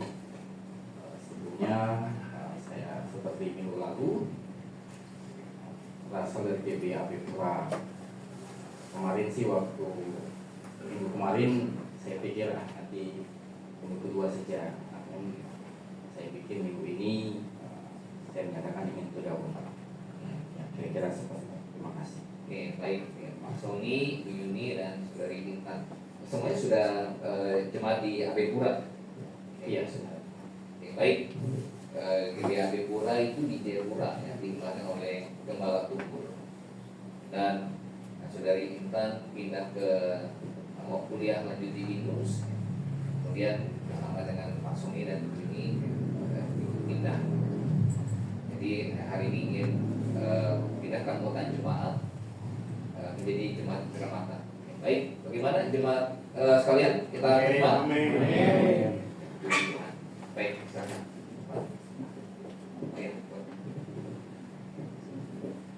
Ya, kita nyanyikan bait yang pertama sekarang.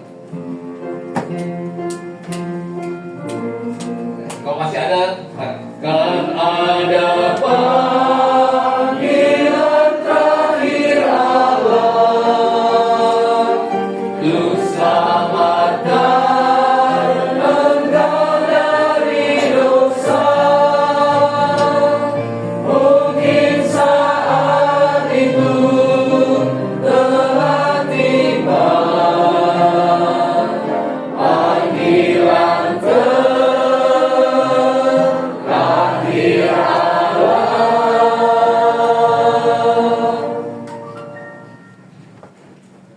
Baik, tidak ada. Oke, kita berdoa.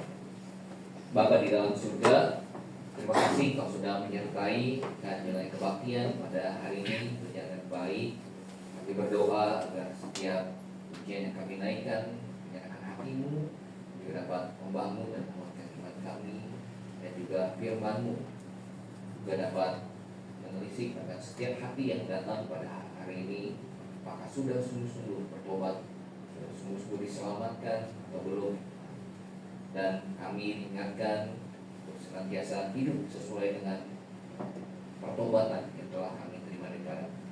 Kira Tuhan pimpin ketika kami pulang kembali dari tempat ini, ingatkan kami selalu agar kami dapat menjadi saksi-Mu yang setia dimanapun Tuhan tempatkan kami, di sekolah, kampus, di kantor, di pabrik, di dalam lingkungan bisnis, agar kami senantiasa dapat bersaksi dan juga bersinar. Kalau kami tidak dapat pergi jauh ke dalam pedalaman, agar kami dapat menjadi terang bagi tetangga kami, bagi teman-teman sekolah kami, teman kampus kami, teman kerja kami. Karena Tuhan pimpin dan juga berkati akan kami semua, agar kami dapat ambil bagian juga dalam mendukung pekerjaan Tuhan. Ucap syukur kami berdoa di dalam nama Tuhan kami Yesus Kristus. Amin. Baik, Bapak Ibu Saudara, silakan duduk. Karena beberapa Sony sudah pernah jadi anggota jemaat dan bergabung, sudah dibaptis dengan benar, jadi kita tidak baptis lagi. Jadi kita menerima baptisan yang benar. Dia cukup dibaptis dengan benar satu kali, ya. Asal benar. Ya. Oke, baik. Apakah ada yang baru pertama kali hadir di tempat ini? Kami sedang berdiri untuk mengenalkan namanya saja, agar jemaat yang lain bisa kenal. Ya, silakan.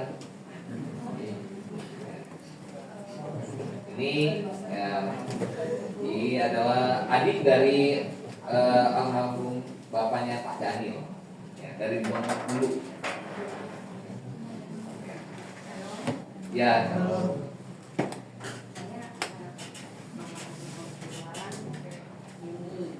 Oke, oh. Saya sebenarnya baru Medan, mama yang dulu. Oh, oke. Baik, silakan selamat datang ya ini dan juga ya. Kami menyambut dengan senang. Ya, silakan duduk ya.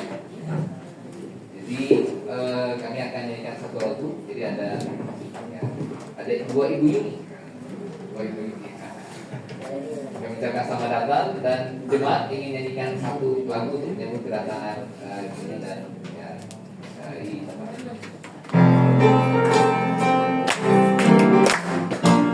Selamat datang, kami sambut dengan haleluya dalam kasih.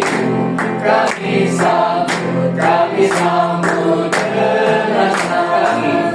Selamat datang, kami sambut dengan haleluya dalam kasih. Kami sambut dengan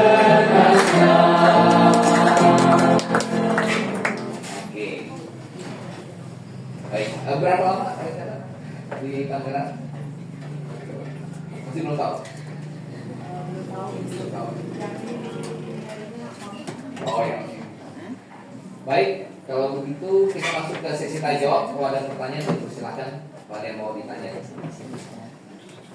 Mungkin sambil bagi Anda yang sudah siapkan, ya, jemaat terutama yang tergabung dalam grup, saya sudah infokan kita mau jalan kuartal kedua ya, itu untuk mendukung pelayanan di lapas untuk beli logistik. Minggu lalu kita ke lapas wanita. Di lapas wanita kurang lebih ada sekitar 25-26 ya. Mungkin berkurang 2 atau 3, tetapi respon mereka lebih baik daripada sebelumnya.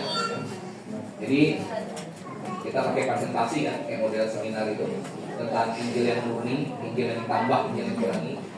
Jadi ada banyak kasus musuh di belakang. Ada juga yang ngangguk-ngangguk. Jadi responnya lebih bagus, lebih baik. Dan Selasa ini kita ke lapas pemuda. Jadi yang prianya. Jadi biasanya kalau kunjungan ke sana kita bawa logistik ya, kita beli mereka nasi padang. Baik, kita masuk ke sesi tanya jawab. Kalau ada pertanyaan, silakan. Apa ada yang mau ditanya? Ada pertanyaan? Ya, silakan. Kaitan.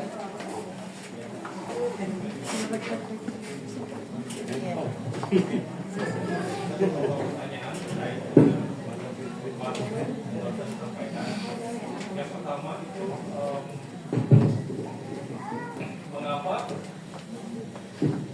mengapa Tuhan terlalu excited terlalu gede juga. Kenapa Tuhan membiarkan bangsa pilihannya, karena kan bangsa itu bangsa pilihan, Tuhan dijanjikan Allah kepada Abraham berada di tanah Mesir begitu lama Pak, 400 tahun lebih ya. Padahal berdasarkan pembelajaran Kristiani, bangsa Mesir itu disimpulkan sebagai dosa ya Pak ya. Nah, tapi kenapa sampai sekian lama Allah membiarkan bangsa Israel itu berada di tanah Mesir yang tadi disampaikan tuh banyak sekali penyembahan berhalanya, tidak ada kebenaran sama sekali di situ. Terus selanjutnya ada tidak catatan Alkitab yang saya percaya Alkitab adalah catatan sejarah yang bisa sangat dibenarkan gitu ya Pak. Ada tidak catatan sejarah? Ada masukan di dalam artikel warta jemaat kita itu yang soal itu. Iya. Ya, PB ya. Ada tidak catatan sejarah itu yang menunjukkan bahwa bangsa berapa lama bangsa Mesir itu sudah berdiri?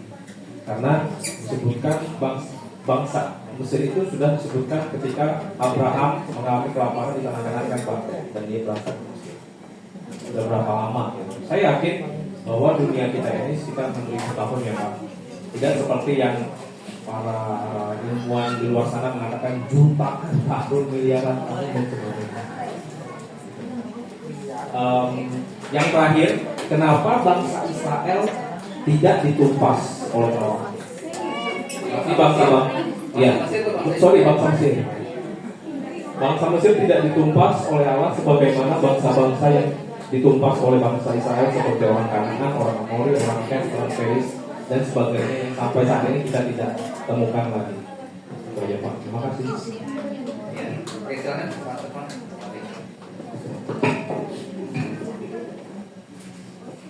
Jadi pertanyaan pertama tadi, kenapa Tuhan membiarkan bangsa Israel itu ditindas? Sebenarnya ada beberapa jawaban. Jawaban pertama itu karena kita berpatokan dengan Alkitab itu di dalam Kejadian pasal 15 ayatnya yang mulai ayat 13 sampai ayat 16 di situ, bahwa Tuhan bilang kepada Abraham bahwa bangsa keturunannya akan mendiami suatu bangsa, tapi dia akan tunggu sampai kedurjanaan orang Amor itu penuh. Jadi harus penuh dulu. Alasan jadi itu alasan pertama kenapa Tuhan membiarkan bangsa Israel diperbudak demikian. Ya karena itu pertama. Kedua, kenapa Tuhan membiarkan? Karena sebenarnya ketika mereka masuk di tanah Mesir itu sebagai latihan sebenarnya. Itu latihan. Kenapa saya katakan latihan? Ini kan bangsa yang Tuhan percayakan untuk menjaga kebenaran.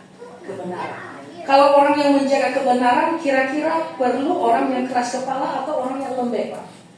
Ya pasti orang yang keras kepala. Kalau seandainya diperbudak selama 400 tahun, kira-kira keras kepala atau makin lembek? Makin keras kepala. Makanya Pak Suento sering bilang itu keras kepala itu kakak adik dengan pendirian teguh. Kalau positifnya itu pendirian teguh. Wah, ini kalau Pak Suento itu sering kasih ilustrasi itu orang yang dia ini ada seorang yang jaga emas. Dikasih jaga emas untuk ini kasih perintah jaga emas saya ya. Nah, orang yang lembek itu biasanya kalau orang tanya itu apa yang kamu jaga itu? Nah, dia akan bilang, wah tidak perlu kamu tahu ini barang berharga, itu kan udah bocor itu sebenarnya. Tapi kalau orang yang keras kepala, tidak perlu kamu tahu, tidak ada urusanmu, pergi jauh-jauh begitu. Jadi Tuhan mengizinkan itu melatih suatu bangsa, melatih bangsa ini sebagai bangsa yang memang nanti Tuhan pakai untuk menjaga kebenaran. Jangan sampai karena godaan-godaan yang ini akhirnya mereka lembek dan tidak lagi menjalankan tugas mereka begitu. Jadi itu latihan kalau saya. Maksudnya kalau dia bisa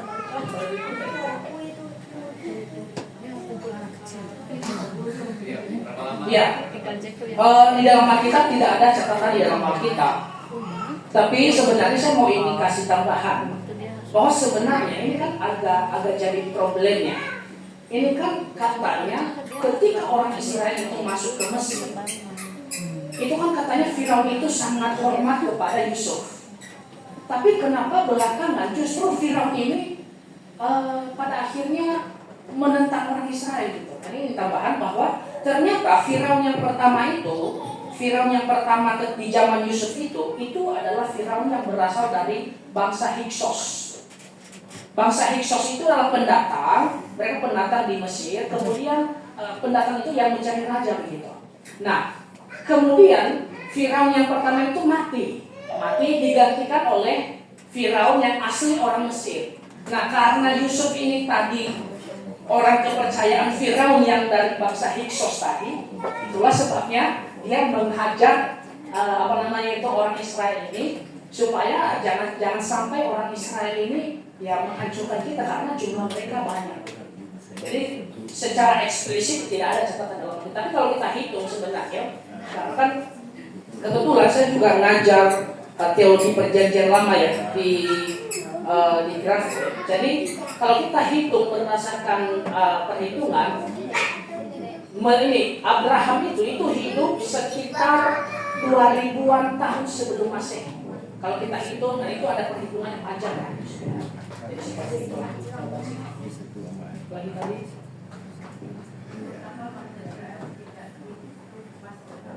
Ya. Oh, bangsa Mesir. Kalau itu sebenarnya ya kita tanya Tuhan, itu jawaban yang ini. Kenapa Tuhan bilang ini? Tapi Tapi kalau alasan yang lain tadi, ya mungkin ya itu kan tidak tahu secara persis ya, karena ya kita tidak memberitahukan kepada kita hal itu. Tapi ya kita, kalau saya itu menafsirkan mana yang mendekati Alkitab. Ya mungkin ini Tuhan tidak tumpaskan karena kan Tuhan pernah berfirman ini ya, berfirman itu ada dalam kitab Hosea bahwa katanya dari Mesir akan kupanggil anakku. Jadi Tuhan sudah pernah menubuatkan bahwa nanti Mesias itu juga akan keluar dari Mesir. Dan itu terjadi ketika Yusuf itu lari dari kejaran Herodes saat itu. Dia kan mereka pergi ke Mesir. Jadi itu jawaban singkatnya kalau dari saya. Mungkin Kak Gembala bosan saya juga dulu, jadi mungkin lebih lengkap lagi jawabannya.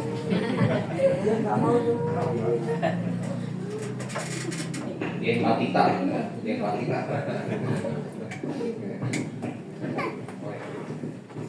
Mesir itu kalau kita lihat di Kejadian 10 itu anaknya dari Ham, itu bapak moyangnya Mesir. Kalau Kejadian 10 ayat yang ke-6, keturunan Ham itu anaknya Nuh. Turunan Ham ialah Kus, Misraim, Put dan Kanaan. Misraim itu nama kunonya Mesir. Jadi itu dia pergi menyebar Misraim, kemudian beranak cucu, akhirnya jadi sebuah bangsa. Jadi ya setelah banjir besar ya, anaknya Ham, kita bisa hitung kurang lebih. Kemudian tadi sudah baik sekali oleh Pak Serpan, ya karena Tuhan latih orang Israel, sekaligus juga berikan kesempatan kepada bangsa-bangsa lain sebelum kedurjanan orang Amori genap. Kan orang seringkali tanya, kenapa Allah Perjanjian Lama tampak kejam? Kok bangsa Amori, Amalek suruh dibantai semua? Kejam sekali. Sehingga ada yang bilang Allahnya PL dengan Allahnya PB beda. Padahal tidak. Allahnya PL dengan Allahnya PB sama-sama Tuhan Yesus. Kenapa dibilang pinjam? Sudah dikasih waktu 400 tahun untuk bertobat sebelum Yosua takutkan mereka. Tapi mereka nggak mau bertobat juga. Kasih waktu 400 tahun. Nah kemudian nanti Tuhan tidak binasakan Mesir.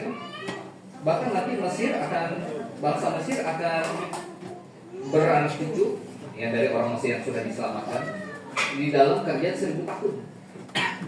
Kalau kita lihat dalam Zakaria pasal 14, Zakaria 14 ayat ke-18 sampai 19. Dan jika kaum Mesir tidak datang dan tidak mau masuk menghadap, maka kepada mereka akan turun tulah yang dilimpahkan Tuhan kepada bangsa-bangsa yang tidak datang untuk merayakan hari raya Puruk Daud. Jadi nanti bangsa Mesir akan tetap eksis di dalam kerajaan 1000 tahun.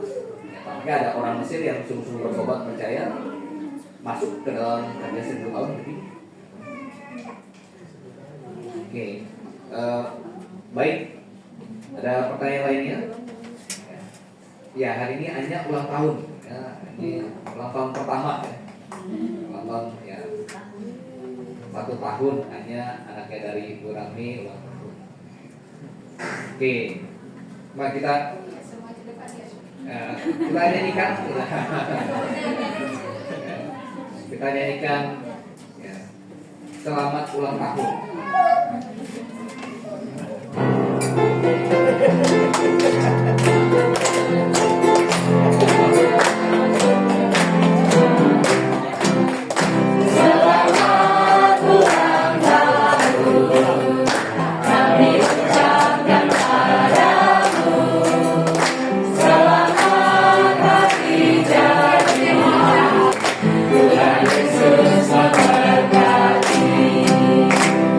Selalu berdoa agar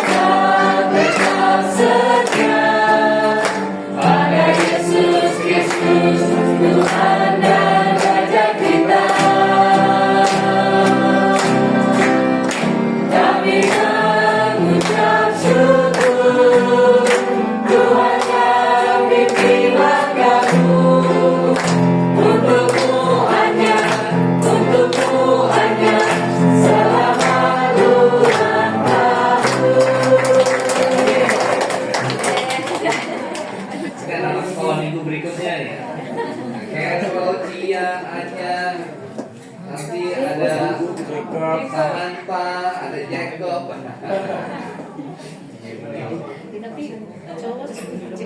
Oke, baik. Ada pertanyaan? Semua cewek.